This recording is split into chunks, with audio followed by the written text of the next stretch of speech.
A group of senators is pressuring President Donald Trump to respond more aggressively to Saudi Arabia's suspected disappearance and murder of Washington Post columnist Jamal Khashoggi nearly 2 weeks ago at the Saudi Arabian consulate in Istanbul.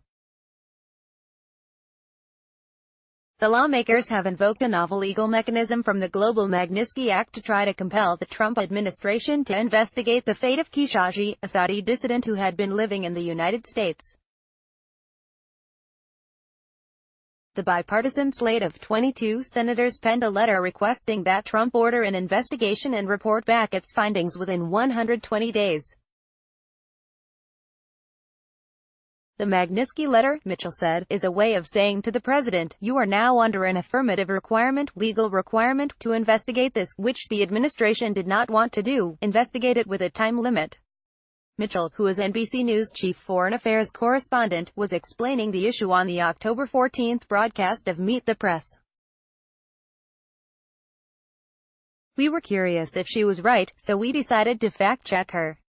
Mitchell is correct that lawmakers are attempting to use the 2016 Global Magnitsky Act to signal that Trump is obligated to look into Khashoggi's disappearance, and it's the first time lawmakers have invoked that provision.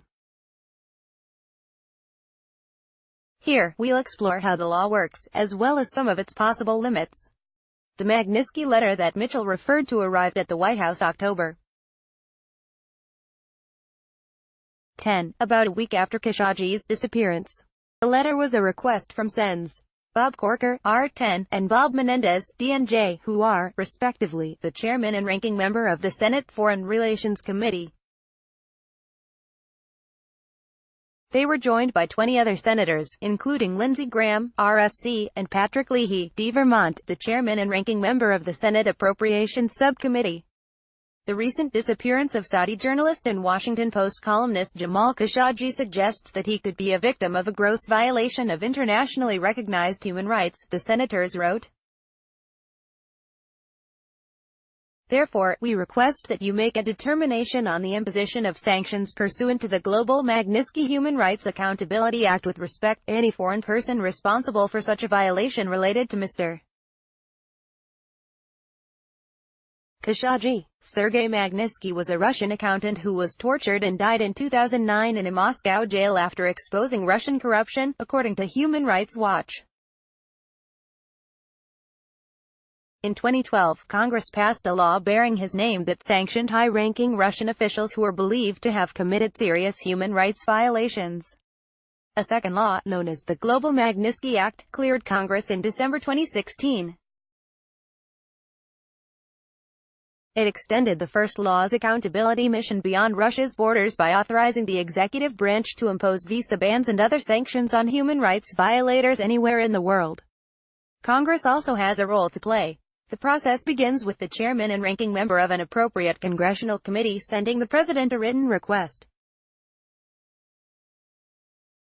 They can ask the president to investigate if a human rights violation, like extrajudicial killing or torture, has been committed. The target of abuse must be someone who was either working to expose illegal activity of government officials, or was engaged in some other kind of protected activity, like free expression, as in the case of a dissident journalist.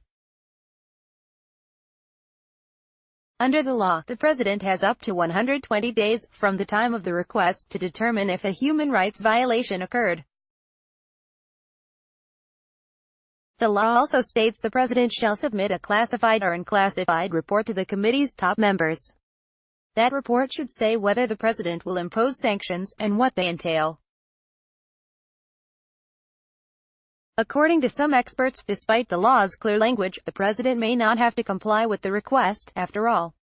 A statement President Barack Obama made in 2016 when he signed the Global Magnitsky Act into law made clear that he believed this provision violated the separation of congressional and presidential power.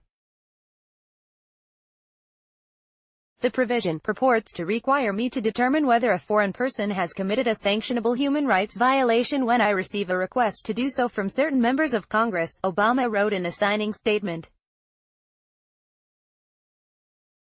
consistent with the constitutional separation of powers, which limit the Congress' ability to dictate how the executive branch executes the law. I will maintain my discretion to decline to act on such requests when appropriate. Rob Brzezinski, a senior vice president at the advocacy group Human Rights First and a former official in Obama's State Department, said Trump could use Obama's signing statement as an out. Theoretically, the Trump administration could point to that signing statement and say this is an infringement on executive branch prerogative, Brzezinski said. At the end of the day, the Magnitsky Act is an executive authority that was passed into law. But it's purely elective. Ultimately, it would be up to the courts to decide whether the provision authorizing Congress to request the White House to conduct human rights investigations is constitutional or not. Even if the courts were to strike down the provision, Congress would not be powerless, though. It could legislate sanctions, or take actions related to U.S. arms sales to Saudi Arabia. Still, Brzezinski said the senators' message in their letter to Trump was unmistakable. It was a very strong signal of congressional intent, he said. Mitchell said a letter to Trump from 22 senators is a way of saying to the president, you are now under an affirmative requirement, legal requirement, to investigate Khashoggi's suspected murder. Mitchell is correct that the Global Magnitsky Act contains a provision that allows certain members of Congress to ask the president to carry out investigations of suspected human rights violations.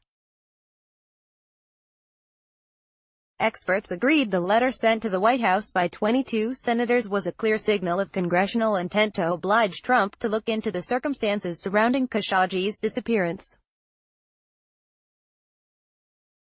That said, Obama said upon signing the law in 2016 that he believes the provision violates the separation of powers, and at least some legal experts agree. We rate this mostly true.